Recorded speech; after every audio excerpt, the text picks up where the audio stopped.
मेरा हो मन स्वदेशी, मेरा हो तन स्वदेशी, मर जाऊं तो भी मेरा होवे कफन स्वदेशी।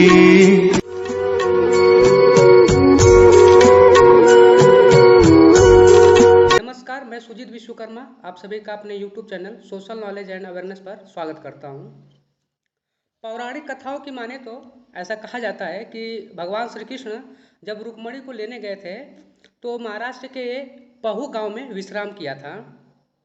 जब भगवान श्री कृष्ण की बात हो तो गाय और बछड़ों के प्रति लगाव बढ़ जाता है। आज के हमारे मेहमान हैं डॉक्टर प्रसन्न कुमार बम जी। आपका जन्म महाराष्ट्र यवतमाल के पहू गांव में ही हुआ है। आपने भौतिकी से स्नातक किया। कुछ वक्त के बाद आप सहायक पशुधन अधिकारी के रूप में सरकारी सेवा दिए। साथ ही साथ आप निवेदिता निलयम, सेवाग्राम आश्रम, संत लालू संस्था व अन्य संस्थाओं के साथ मिलकर आपने कार्य किया है और वर्तमान समय में आप महात्मा गांधी अंतर्राष्ट्रीय हिंदी विश्वविद्यालय वर्धा में पशु संरक्षण कार्यक्रम के तहत आप सेवा दे रहे हैं। तो सर आपका बहुत बहुत स्वागत और बहुत बहुत आभार कि आपने समय दिया। तो सर हम लोग जानना चाहेंगे कि ये जो पशुओं के प्रति आपका प्रेम है, आपने भौतिकी से स्नातक किया लेकिन फिर आप पशुधन अधिकारी के रूप में सेवा दिया आपने और ये पशुओं के प्रति लगाव जो आज भी है, जो जिसका परिणाम है कि आप हिंदी विश्वविद्यालय में आज जो कार्यक्रम चल रहा है पशु संरक्षण का उसमें आप योगदान दे रहे हैं। तो सर ये जो प्रेम बढ़ा है और जीवन के अनुभव के बारे में सर बताएं सर। सबको सबसे पहले प्रणाम, जय जिनेन्द्र, जय जगत। जिस तरह से जीवन का सफर चलता है उसमें कुछ कुछ घटनाएं ऐसी होती है कि उस घटना से हम जुड़ते चले जाते हैं और जब जुड़ते चले जाते हैं तो वो हमारा जीवन बन जाता है और वही जीवन हमारा व्यवहार भी बन जाता है। तो ऐसी ही घटनाएं मेरे जीवन में हुई जब गांव का जो पशु था उसको पशुओं को चराने का काम मैं करता था। उस समय बचपन की बात है और उससे पशुओं से लगाव तो था। घर के भी पशु थे, उनको भी चराने में अपने खेत में लेके जाता था। तो उनके साथ जंगल में एकांत साथ रहने का, उनको समझने का, उनकी समस्या को समझने का भी मुझे थोड़ा जो मेरी आर्थिक परिस्थिति थी वो उतनी मजबूत थी, कमजोर थी। उस हिसाब से मुझे शॉर्टकट में जो नजदीक का काम करना था वो था कि परिवार को संभालना और परिवार को संभालते साथ खुद को भी संभालना। इस हिसाब से एक शॉर्ट टर्म कोर्स था उस समय, कक्षा 12वीं के बाद था वो, ये कोर्स था। उस कोर्स को पशु संवर्धन का कोर्स था, वो मैंने कोर्स किया, उसमें मैंने डॉक्टरी किया और वो डॉक्टरी के बाद फिर पशु संवर्धन डिपार्टमेंट में मैं सेवा दी। साल तक उसमें सेवा दी। सेवा का मतलब ये था कि पशुओं के साथ मुझे जुड़ने का लगाव बचपन से था। वो जो मेरी व्यावसायिकता थी उसमें भी वो हुआ और उसके बाद सेवा निवृत्ति के पश्चात भी उसी क्षेत्र में काम करने का मुझे मौका मिला। तो मैं तो जो लोग मेरे जीवन में आए इस जोड़ने के लिए, उन सब का मैं ऋणी हूँ क्योंकि ये बहुत अच्छा काम मुख्य पशुओं के सेवा का हो रहा है। मुझे अच्छा लगता है, इस तरह से मैं जुड़ा हूँ। सर फिर जब आपने सरकारी सेवा से सेवानिवृत्त हुए तो उसके बाद लगातार आपने पशुओं को संरक्षण के लेकर ही काम किया है या समाज में और तरह के भी आपने काम किया? ये बात तो सही है कि पशुओं का लगाव और पशुओं की सेवा करना मेरा पहला कर्तव्य था, लेकिन उसके साथ और भी कई कई बातें जुड़ती गई। जैसे मेरा पूरा परिवार एक स्वतंत्रता संग्राम से जुड़ा हुआ परिवार है, आंदोलन से जुड़ा हुआ परिवार है। तो वो उनका अंश मेरे अंदर भी है। तो मुझे लगा कि जिस तकलीफ से, जिस पद्धति से को हमने प्राप्त किया उसको बचाना हमारा भी कर्तव्य है और जिस समाज ने हमको बड़ा किया, पाला पोसा और समाज के योग्य बनाया, उस समाज का भी एक ऋण हमारे ऊपर बन जाता है। तो उस ऋण को चुकाने के लिए मैं भी उस सेवा में निकल गया। तो सबसे पहला काम मैंने किया पशु सेवा के साथ साथ ही कि सबसे पहला काम मेरा ये था कि पशु सेवा तो है, लेकिन समाज के अंदर जो शोषित पीड़ित और जो समाज है उस समाज के भी लिए, वंचित समाज के लिए मैं जो करना है वो करने की कोशिश कर रहा था। और एक बात थी तो इसके साथ जो जो पर्याय मेरे सामने उपलब्ध थे उन सब पर्यायों के साथ मैं जुड़ता गया, जिसमें नीलेम परिवार हो, मतलब वर्धा स्थित नीलेम परिवार हो, सेवाग्राम परिवार हो, या पवनार परिवार हो, या फिर संत लहानजी महाराज की संस्था हो, या और भी जैन संस्था हो, तो या जीतो ग्रुप हो, या फिर और आर्मी वेलफेयर फाउंडेशन की संस्था, जो मेरी बड़ी संस्था है, हैप्पी वर्ल्ड नाम का मेरा मिशन है, वो सारी संस्था में मैं पूरी तरह से काम करता हूँ, लगन के साथ काम करता हूँ। और मुझे लगता है ये मेरे लिए बहुत ही अच्छा योग था कि समाज की सेवा में मुझे ये सारी संस्था ने मदद किया, सपोर्ट किया, और मैं आज इस तरह से इस संस्था के बारे में जो बताऊं, उससे ज्यादा मैं अपने जीवन का जो संघर्ष हुआ उसके बारे में मुझे लगता है कि उन्होंने मुझे बहुत बड़ी राहत दी, और जो मेरा लक्ष्य था वो लक्ष्य मेरा पूरा करने का योगदान बहुत अच्छी तरह से सारी संस्था ने, ऋण का एक उत्तराई होने का मौका मुझे मिला, समाज का ऋण, उसमें मैं बहुत कृतार्थ हूँ, बहुत अच्छा लगता है मुझे। जी। एक सवाल मैं ऐसा पूछना चाहूंगा कि वर्धा की जो एक नस्ल है जिस पे आपने काम किया है, जिसका गौड़व गाय जिसका हम बोलते हैं, उसके संरक्षण में आपकी किस तरह की भूमिका रही? बहुत अच्छा प्रश्न हो गया ये जो प्रश्न है ये बिल्कुल मेरे मर्म का प्रश्न हो गया, क्योंकि गौलव इसी के ऊपर मेरा रिसर्च है, मैंने इसके ऊपर रिसर्च किया और इसके बाद एक किताब लिखी, गौलव किताब, जो किताब पूरे सब जगह उपलब्ध है, और सारे डिपार्टमेंट, साइंटिस्ट, दार्शनिक सारे उस किताब का प्रयोग करते हैं। उस किताब को लिखने का मौका मिला मुझे गौलव के संरक्षण और संवर्धन में। इसकी मैंने एक संस्था बनाई, संस्था भी वर्धा के पास से 25-30 किलोमीटर दूर एक तलेगांव गांव है, उस गांव में मेरा महाराष्ट्र का हेड ऑफिस है, और वहां मैं काम करता हूँ, वो भी काम मेरा ही काम है, एक यूनिट है मेरा भी, वहां पे भी काम करता है। वो काम ऐसा करते गौलव ये गैया का विशेष क्या है, उपयुक्तता क्या है, और उसको हमने संरक्षित क्यों करना है, इसका पूरा प्रयोग डॉक्यूमेंट्री मैंने बनाई, और वहां पे उसका अभ्यास होता है। पहली बात, गौलव का पौराणिक, ऐतिहासिक, भौगोलिक और सांस्कृतिक और आज के राजकीय जीवन में बहुत बड़ा उपयोग है। गौलव ये गैया विदर्भ की विशेष गैया है, ये विदर्भ के सिवा और कहीं नहीं पता चलती। इसका उगम गुत्समद ऋषि के आश्रम से हुआ, जो वेदोकालीन ऋषि है गुत्समद ऋषि, जिन्होंने कपड़े का पहली बार खोज लगाया, उनका नाम है गुत्समद ऋषि। दुनिया में सबसे पहली बार कपड़े की खोज लगाने वाले, कपास का बीज बोने वाले गुत्समद ऋषि के आश्रम में ही ये गैया थी, जो वेदों में 5 गैया बताई गई, उसमें बहुला नाम की गैया है, ये गौलव गैया, ये उसका इतिहास हो गया। इसके बाद कृष्ण जब रुक्मिणी हरण के लिए कौंडन्यपुर आए, तो उनके साथ में जो यादव वंशी उनके सवंगड़ी आए, मित्र आए, वो जो फौजी आए, जो सेना आई, उसके साथ में उनकी व्यवस्था के लिए जो भैया का उपयोग होता था, दूध का, दही का, जो आवश्यकता थी, वो परिपूर्ति करने के लिए जो पशु आए, वो पशु भी गौलव हो पशु थे। कृष्ण तो रुक्मिणी हरण के बाद तो यहाँ से चले गए, लेकिन जो उनके साथ में सारी सेना थी, सारे लोग थे, वो पूरी जा नहीं पाए, और उन लोगों ने यहीं पे बस्ती बनाई। वो बस्ती को यहाँ पर मराठी भाषा में हेटी बोलते हैं, HETI, और वो वहीं पर स्थायी हो गए। दोनों भैया नेचर को कंडक्ट करती है, नेचर के साथ रहती है, और नेचर ही उसका जीवन है। खुले में घूमना, खुले में खाना, खुले में बैठना, और कोई पशु को जैसे बांध के रखते हैं वैसे कोई बांधने का काम नहीं करता गौलव को, ऐसे खुली रहती है।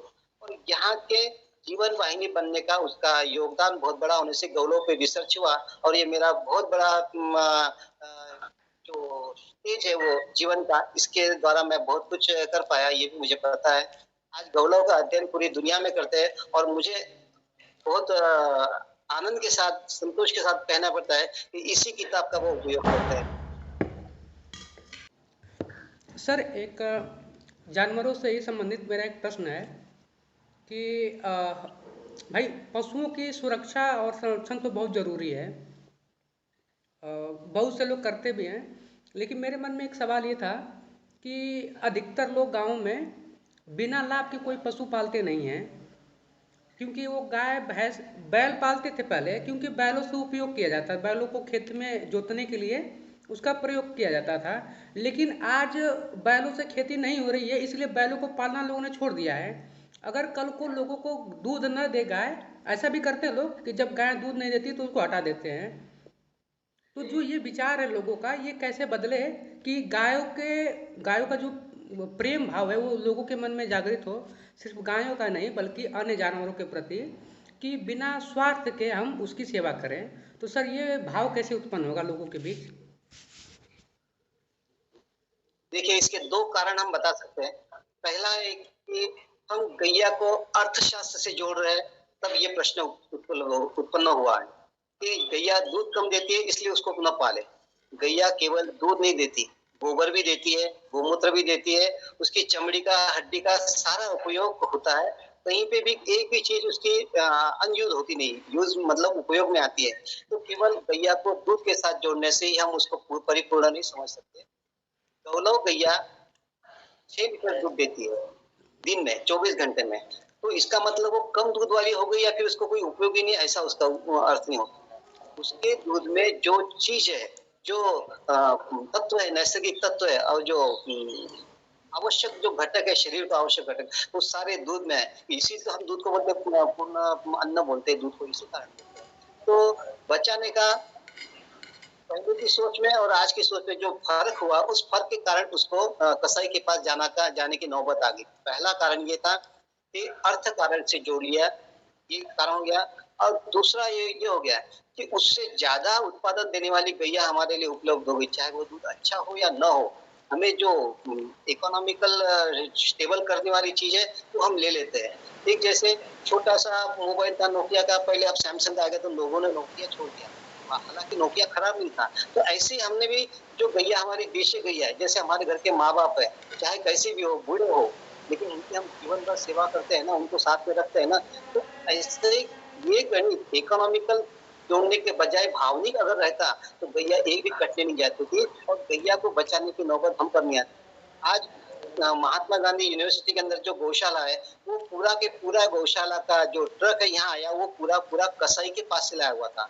कसाई को कटने जाने वाली गैया को हमने यहाँ लाया था और वो सारी गैया, उसमें से 4 गैया प्रेग्नेंट थी। इसका मतलब समझिए कि कसाई को कोई लेना देना नहीं है, उसको केवल उसके मांस से महत्व है, उसको कोई उससे लेना देना नहीं। मतलब अर्थात अर्थ के साथ गैया को जोड़ दिया। कसाई को कोई लेना देना है, भावनाओं से कोई खिलवाड़ करना उसको कोई मजाक लगता है, तो वो काटने के लिए हमने उस ट्रक को यहाँ यूनिवर्सिटी में लाया और गौशाला का एक एक्टिविटी शुरू किया। वहाँ पे बहुत अच्छी गैया है। आज वो गैया 4 गैया में से 2 गैया डिलीवरी हुई और बहुत बच्चे बच गए।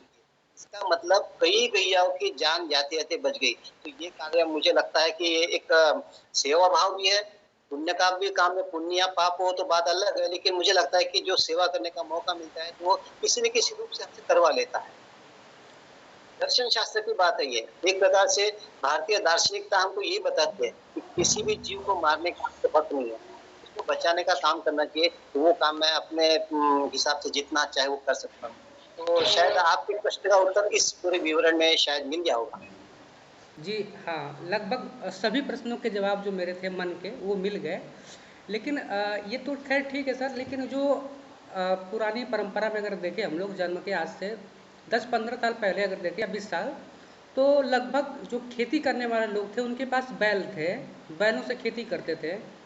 आज खेती ट्रैक्टरों आधुनिक तकनीकों से कर रहे हैं, तो बैलों का काम नहीं, इसलिए वो बैल नहीं रख रहे हैं। तो कैसे हम लोग उस व्यवस्था में लौटें कि बैलों को भी लोग घर पर अब पालने शुरू कर दें? बैलों को खेती के लिए ही पाला जाता है। आज भी छोटे छोटे गांवों में खेती का ही उपयोग होता है, बैलों का ही उपयोग होता है। ट्रैक्टर लेने की जिनकी क्षमता नहीं है वो बैल लेकर अपना काम करते हैं या फिर किराए पे लेते हैं। अब जब जिसकी उपयोगिता खत्म हो जाती है उसको तो नेचर भी कम कर देता है, अपना कम करने का काम नहीं होता है। नेचर में बैलेंसिंग सिस्टम चलती है, किसी को चीज को रखना और किसी चीज को समाप्त करना, वो नेचर के साथ वो अपना काम करता है। तो हमको ये काम जैसे बैल अब उपयुक्त तो नहीं है इसलिए उसको खत्म कर देना तो वो नहीं हो सकता। उसके अन्य उपयोग मैंने पहले बताया कि उसके गोबर से भी, उसके मूत्र से भी, उसके खाद से भी बहुत कुछ हम चेंज ला सकते हैं नेचर के अंदर, खेती के अंदर उत्पादक उत्प्रेरक बना सकते हैं खेती को। तो बैल भी कुछ गलत काम नहीं कर सकते, वो भी हमारे लिए उपयोगी है, ये भी पशु है। तो उसका भी संरक्षण करना हमारा काम हो जाता है। चाहे वो खेती के लिए उपयुक्त न हो, लेकिन अन्य उपयोग में भी आ सकते हो। अगर हम देखें हिंदू संप्रदाय में, क्योंकि ऐसा संप्रदाय है जिसमें जो भगवान है, जितने भी देवी देवता हैं, सबका कहीं न कहीं जानवरों से लगाव है। सवारी के रूप में सभी जानवरों का दिखाया गया है। तो सर इसका क्या तात्पर्य है? इसको क्यों दिखाया जा रहा है? बहुत अच्छा सवाल है। देखिए, इसके पीछे इतना सुंदर तर्क धर्म ने हमको बता दिया कि इस विश्व में, इस सृष्टि में, इस प्रकृति में हर जीव का एक विशेष महत्व है, यूनिक है। उसके जैसा दूसरा कोई हो नहीं सकता।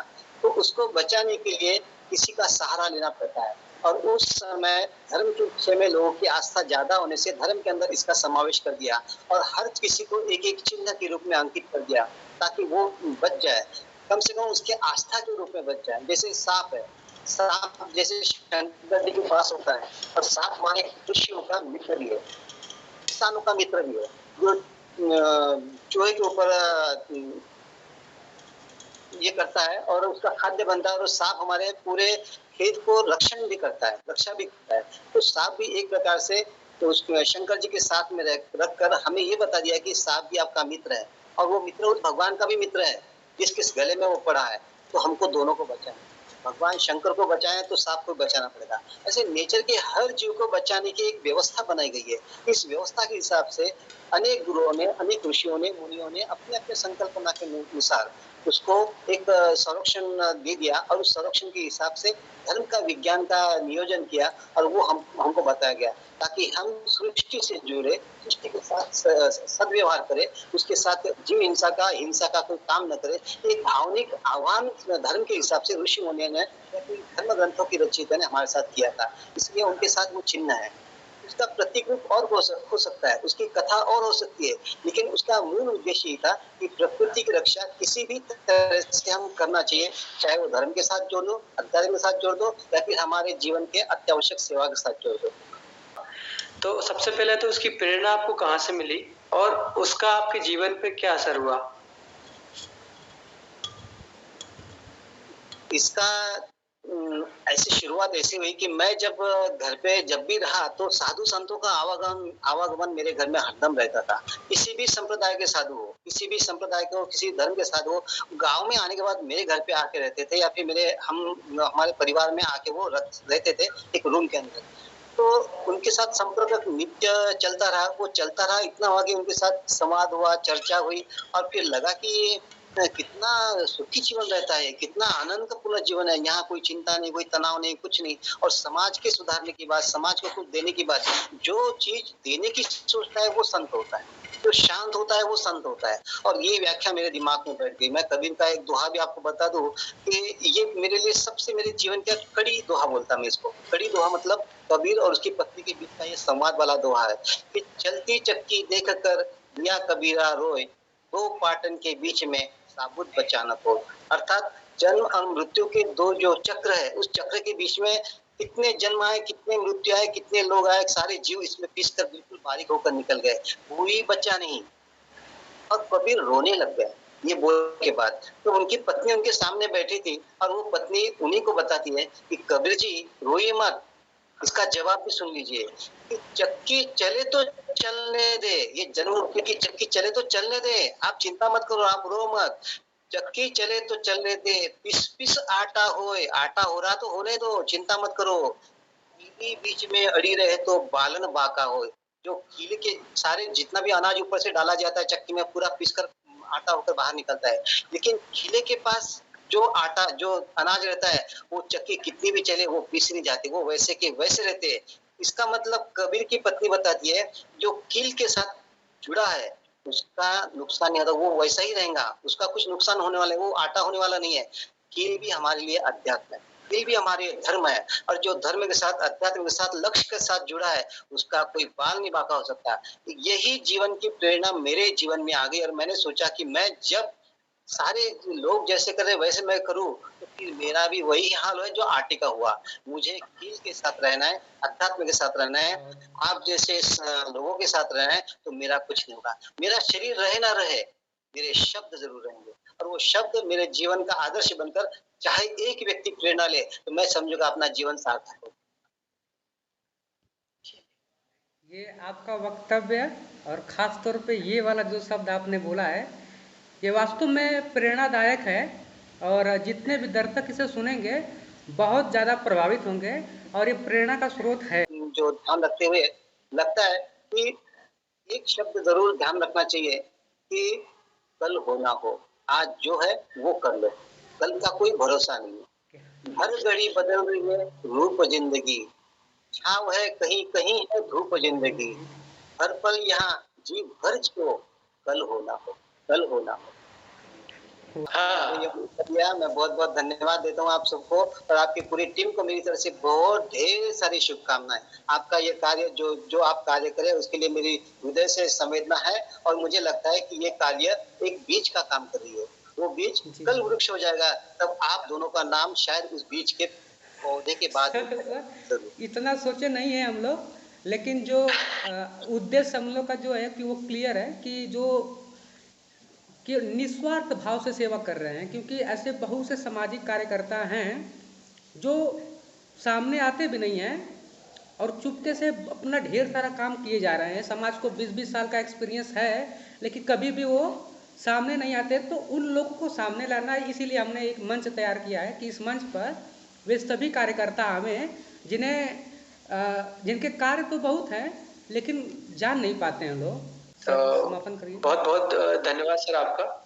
आप हमारे चैनल पे आए और इतना कीमती समय आपने हमारे लिए दिया। ठीक है, तो मैं औपचारिक रूप से इस कार्यक्रम की समापन की आपसे इजाजत चाहूंगा। जी धन्यवाद सर, धन्यवाद। धन्यवाद।